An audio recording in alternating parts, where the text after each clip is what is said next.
Isang mapagpalang araw po sa ating lahat. Ako po si Nicole Castillo and welcome po sa aking daily devotion. So, ang topic po natin ngayon is, who is Seth?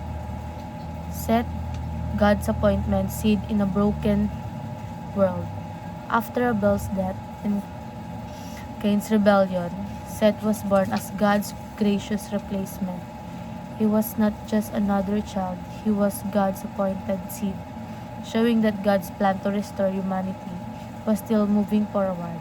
Seth's life reminds us that even in a world full of sin and sadness, God provides hope and continues His redemptive work. Seth points forward to Christ, the ultimate seed who would come to save humanity from sin.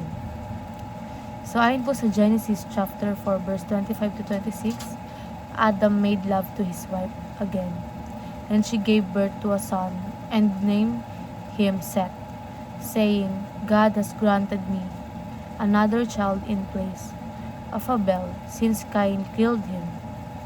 Seth also had a son and he named him Enosh. At the time, people began to call on the name of the Lord.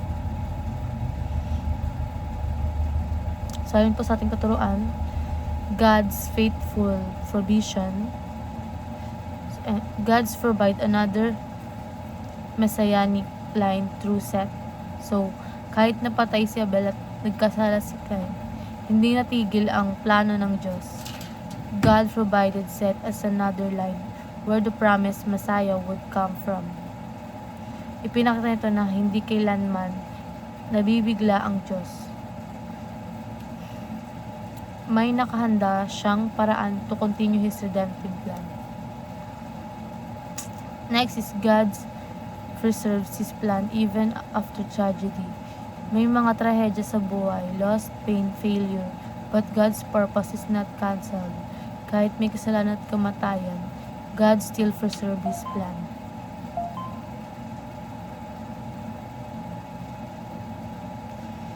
What the enemy means for destruction, God can still use for His greater purpose.